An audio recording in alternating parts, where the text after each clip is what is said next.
Assalamualaikum warahmatullahi wabarakatuh. Baiklah, saya Dinda Fatma Nabila dengan NIM 203010109006. Saya membuat video ini untuk memenuhi tugas saya pada mata kuliah Budaya Alam Minangkabau. Dengan materi saya pada hari ini yaitu Wilayah Kebudayaan Minangkabau. 1. Pembagian dan batas wilayah baik di Minangkabau dan Sumatera Barat.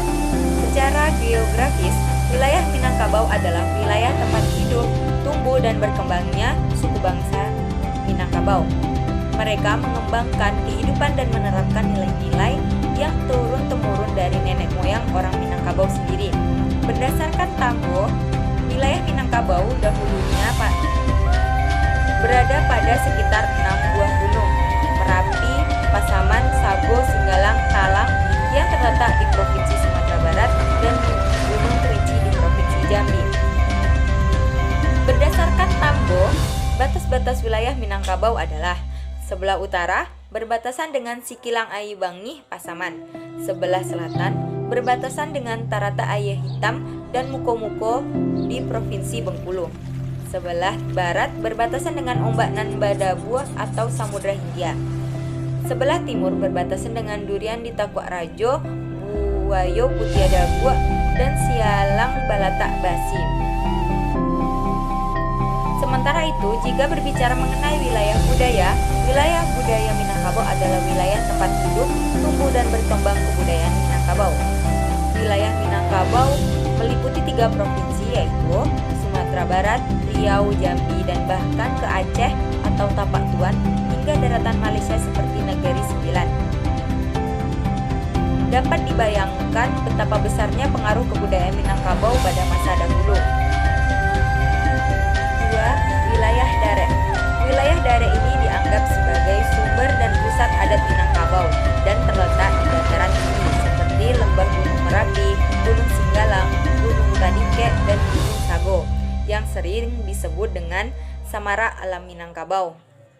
Wilayah ini terbagi atas 3 wilayah yang disebut Luha, yaitu Luha Tanah Datar, Luha Agam, dan Luha 50 Koto. Menurut Tambo, ketika pusat pemerintahan di Pariangan Padang Panjang semakin banyak dan ramai penduduknya, maka diputuskan untuk mencari wilayah baru yang dihuni. Datuk Perpatian Sabatang bersama pengikutnya pergi ke daerah timur Gunung Merapi. Mereka menemukan daerah yang berbukit dan berlembah. Tanahnya tidak banyak yang datar, hampir tidak ada yang rata. Mereka sepakat untuk memberi nama daerah baru itu dengan Luha Tanah Datar. Luha artinya kurang, jadi Luha Tanah Datar artinya tanah yang kurang datar di daerah itu. Datuk Perpatian Sabatang juga melihat di daerah itu airnya jernih, ikannya banyak. Luha Tanah Datar meliputi daerah Kabupaten Tanah Datar sekarang, sebagian Sawalunto, Sijunjung, dan Solok. Sementara itu, Datuk Ketumanggungan bersama rombongan berangkat ke daerah barat Gunung Merapi dan mendapati sebuah sumur yang dipenuhi tanaman sebangsa mensiang. Tumbuhan itu dinamai agam, sehingga daerah itu diberi nama Luha Agam. Luha artinya sumur dan agam adalah tanaman yang terdapat di sumur itu. Di daerah itu, Datuk Katumanggungan melihat airnya keruh, ikannya liar, dan buminya panas. Luha Agam terdiri atas Ampe-Ampe Angke, Lawang Nantigo Balai, dan Nagari Sakaliliang dan Nauman Hijau. Di lain pihak, rombongan yang berangkat ke utara Gunung Merapi adalah Datuk Sri Maharajo Nanba Nego-Nego yang berjumlah 50 orang.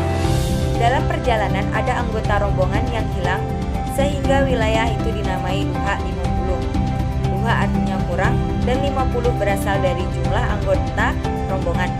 Di daerah itu airnya manis, ikannya banyak, buminya sejuk. Luha 50 kota ini terletak di sepanjang Batang Sinermat. 3. Wilayah Rantau. Wilayah Rantau adalah wilayah yang dulunya berada di bawah pengaruh Kerajaan Minangkabau atau wilayah yang merupakan perluasan Kerajaan Minangkabau atau juga merupakan tempat merantau bagi orang-orang dahulu yang ingin mencari tempat baru. Daerah rantau Minangkabau disebut juga dengan sebutan Rantau Nan 7 Jurai meliputi: pertama, Rantau Kampar,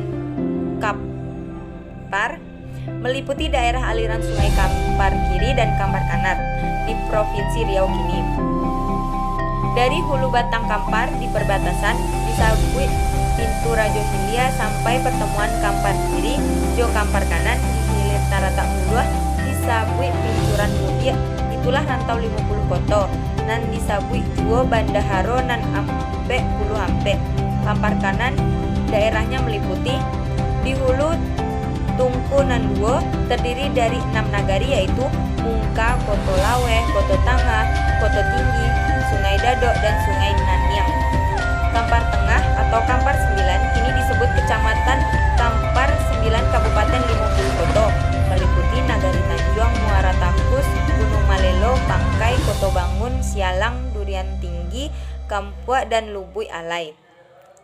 Di Ula, Koto Nan Anam, Jolimo, Koto Bangkinang, Koto Nan Anam meliputi Koto Nan Anan, Pangkalan Koto Baru, Koto Alam, Tanjuang Pau, Tanjuang Bali, Mangilang, dan Gunung Malintang.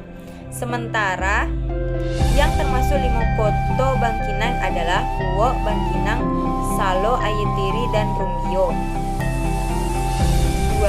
Rantau Kuantan terletak antara Muaro dekat Sijunjung dengan Caranti dan hilir Caranti. 3. Rantau 12 Koto berada di aliran Batang Sangia antara Lubuk Gadang Jo Sungai Dareh. 4. Rantau Catinan Batigo. Rantau Catinan Batigo atau Rantau Batanghari pucuk Jambi 9 lurah nan talatak dari Lubuk Ulang Aliang sampai ke Tanjung Samalidu. Rantau Tiku Pariaman arah Maninjak 10 Koto Tarui Kodau 2 Balai Koto Sungai Garinggiang Gasan Tiku Cimpago Ulu Banda 5 Koto Kampuang dalam Pariaman Sabatang Panjang dan Malai Sabatang Panjang. 7. Rantau Pasaman meliputi arah Pasaman kini arah utara agak ke dalam. Baiklah, sekian penjelasan dari saya tentang materi wilayah kebudayaan Minangkabau. Sekian, terima kasih. Wassalamualaikum warahmatullahi wabarakatuh.